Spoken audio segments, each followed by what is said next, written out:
But let's talk a bit about Brazilians at work. Brazilians work hard. They work to live though. Life outside of work really comes first.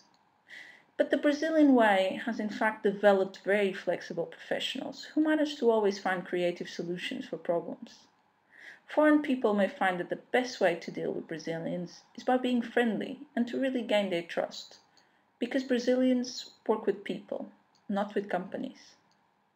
In terms of time, their concept is also rather different. Brazilians are usually not very punctual, and being 5 or 10 minutes late is normally seen as being on time. Next, I would like to just list a few well-known companies from Brazil. Some of these you might have heard of. In terms of banking, there's Banco do Brasil, Bradesco, or Itaú. In terms of food, you have Sadia or Perdigão. TAM or TAM is a Brazilian airline. And Natura is a famous manufacturer of beauty products. Havaianas, the famous sandal manufacturers.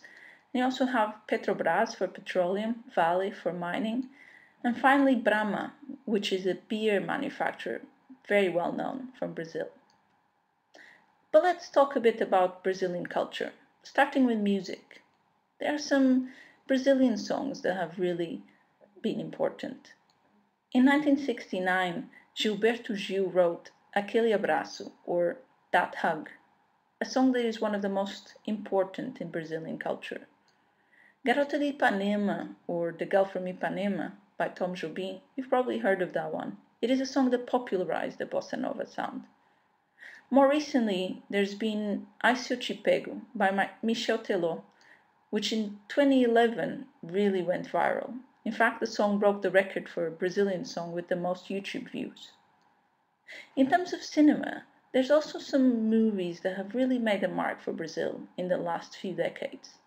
In 2002, there was City of God, or Cidade de Deus, a film directed by Fernando Meirelles about the crossing paths of two boys growing up in Rio.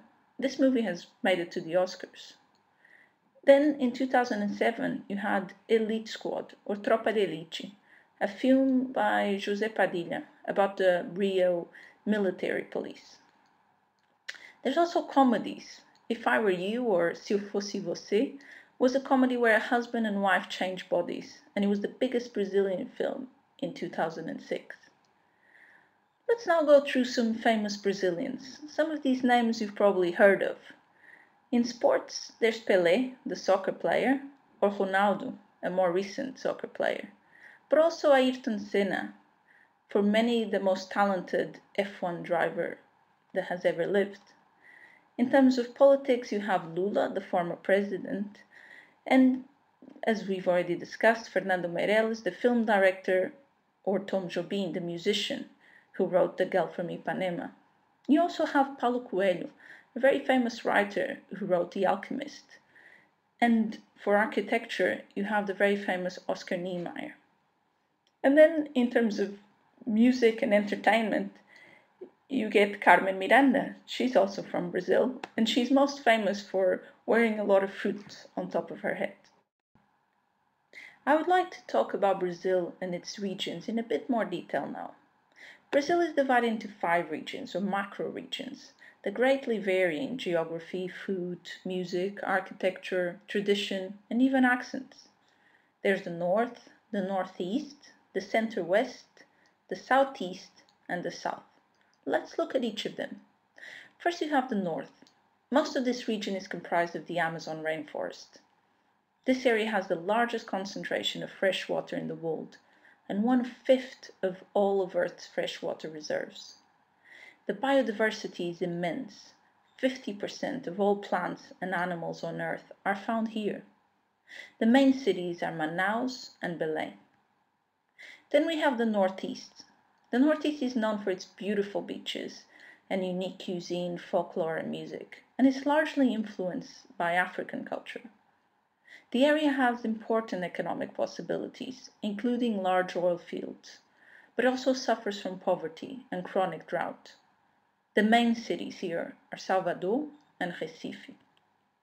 Then you have the Center-West. This is a region covered with extensive savannas and tropical grasslands, and it's sparsely populated. That said, the capital of Brazil, modern Brasilia, founded in 1960, is located here.